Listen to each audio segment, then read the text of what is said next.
Bismillahirrahmanirrahim. Assalamualaikum warahmatullahi wabarakatuh. Yang saya hormati Bapak Rinaldi, MED, PhD, selaku dosen dari mata kuliah agama.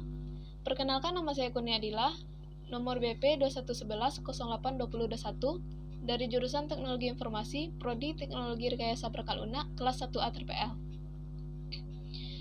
Pada kesempatan kali ini, saya akan mempresentasikan makalah agama saya yang berjudul Salat Jamak dan Salat Qasar. Sebelumnya, saya akan menjelaskan terlebih dahulu latar belakang dari makalah ini.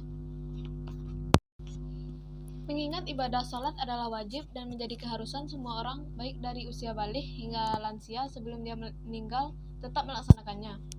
Dalam kondisi tertentu, salat tidak dapat didirikan secara normal, karena ada halangan yang menyebabkan diri kita tidak dapat melaksanakan sebagaimana kondisi normal. Seperti dalam kondisi safar, terdapat ketentuan untuk memendekkan, menghimpun atau menjamak sholat. Selama berpergian, orang Islam disyariatkan dan diperbolehkan untuk mengqasar sholat. Hal ini ditetapkan berdasarkan dalil Al-Quran, Sunnah, dan Ijma. Adapun ketetapan dari Al-Quran antara lain firman Allah Subhanahu wa Ta'ala dalam surat An-Nisa, surat keempat ayat 101 yang artinya, "Dan apabila kamu berpergian di muka bumi, maka tidaklah mengapa kamu mengqasar sholatmu. Jika kamu takut diserang orang-orang kafir, sesungguhnya orang-orang kafir itu adalah musuh yang nyata bagimu." Belakang di atas dapat diambil rumusan masalah, yaitu yang pertama, bagaimana latar belakang disyariatkan sholat jamak dan qasar. Yang kedua, apa saja syarat-syarat diperbolehkan melakukan sholat jamak dan qasar. Yang ketiga, bagaimana tata cara melaksanakan sholat jamak dan qasar. Selanjutnya, tujuan penulisan. Berdasarkan rumusan masalah di atas, maka tujuan ditulisnya makalah ini adalah untuk mengetahui latar belakang disyariatkannya sholat jamak dan qasar, mengetahui syarat-syarat diperbolehkannya melakukan sholat jamak dan qasar, dan terakhir mengetahui tata cara melaksanakan sholat jamak dan qasar. Masuk ke bagian pembahasan. Pada bab pembahasan ini ada 5 materi. Yang pertama yaitu pengertian sholat jamak dan qasar, dasar hukum, syarat-syarat, dan tata cara. Yang pertama, pengertian sholat. Sholat adalah ibadah yang paling utama untuk membuktikan keislaman seseorang.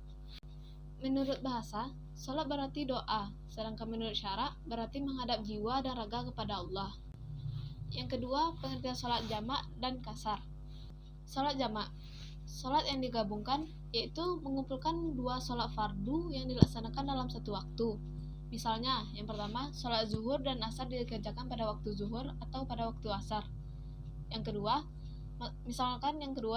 sholat maghrib dan isya dilaksanakan pada waktu maghrib atau pada waktu isya di dalam satu waktu.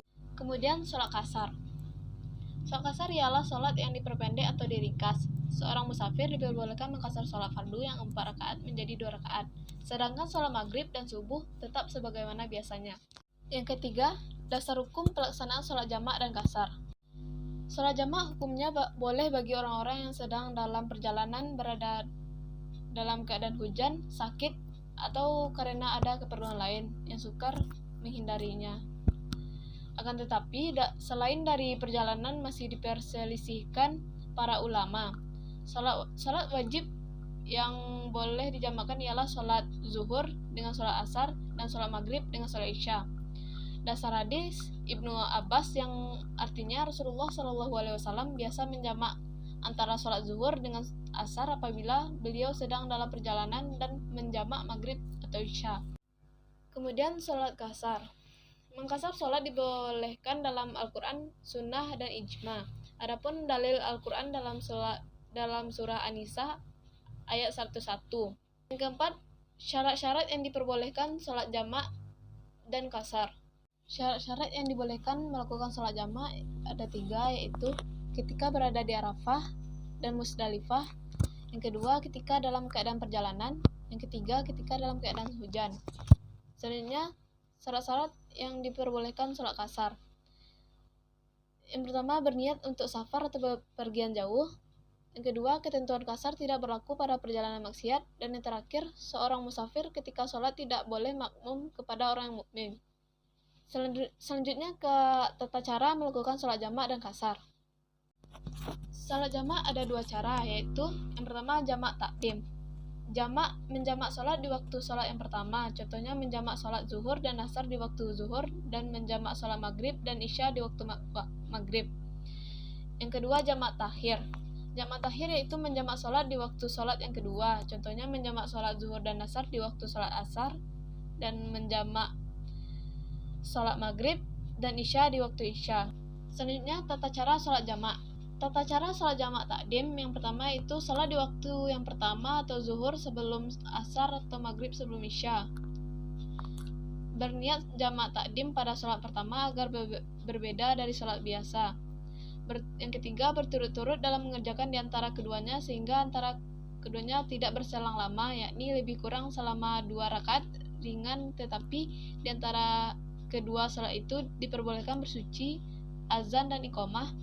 Ketentuan ini berlaku bagi jamak takdim, sedangkan untuk jamak tahim tidak berlaku. Yang keempat, kedua sholat dilakukan secara tertib, yakni dimulai dengan sholat pertama terlebih dahulu, zuhur atau maghrib. Yang kelima, berdiri lagi dan berniat sholat yang kedua atau misalnya sholat asar jika dilafalkan sebagai berikut. Arti dari niatnya yaitu saya niat sholat asar 4 rakaat digabungkan dengan sholat zuhur dengan jamak takdim karena Allah Ta'ala. Selanjutnya, tata cara sholat jamak takhir. Sholat dilakukan di waktu yang kedua, asar atau isya. Yang kedua, berniat sejak waktu yang pertama bahwa ia akan melakukan sholat pertama itu di waktu yang kedua, supaya ada maksud yang keras untuk mengerjakan sholat yang pertama dan tidak ditinggalkan begitu saja. Yang ketiga, sholat yang dilakukan terlebih dahulu adalah sholat asar atau isya terlebih dahulu, baru kemudian sholat zuhur atau maghrib, dan biasa juga dilakukan sholat zuhur atau maghrib terlebih dahulu, baru kemudian sholat asar atau isya. Yang keempat, berdiri lagi dan berniat sholat yang kedua. Selanjutnya, tata cara sholat qasar. Pada prinsipnya, pelaksanaan sholat qasar sama dengan sholat biasanya, hanya saja berbeda pada niat rakaatnya dijadikan 2 rakaat dan tidak ada tasyahud awal. Jadi, setelah 2 rakaat kemudian melakukan tasyahud akhir dan salam.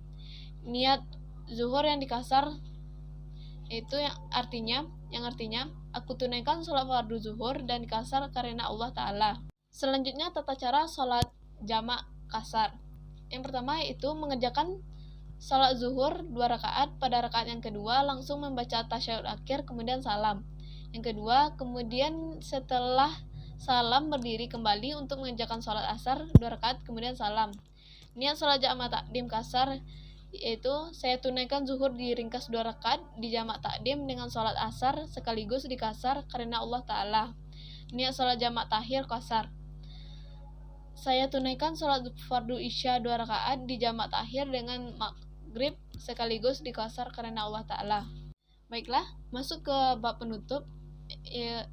Jadi dapat kita simpulkan sholat jamak dan kasar adalah keringanan rukhsah yang diberikan Allah kepada hambanya yang harus diterima oleh umat muslim sebagai sedekah dari Allah Subhanahu wa Ta'ala.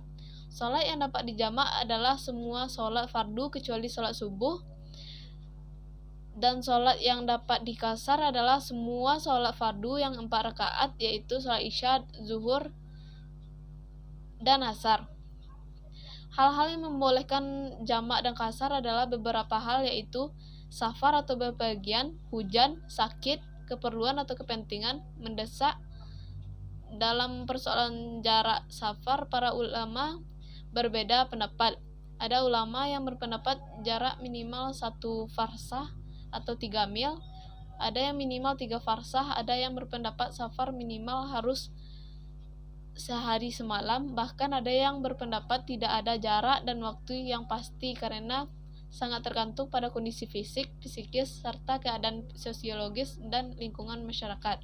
Sekian presentasi makalah dari saya. Jika ada kata-kata yang salah mohon dimaafkan. Terima kasih. Assalamualaikum warahmatullahi wabarakatuh.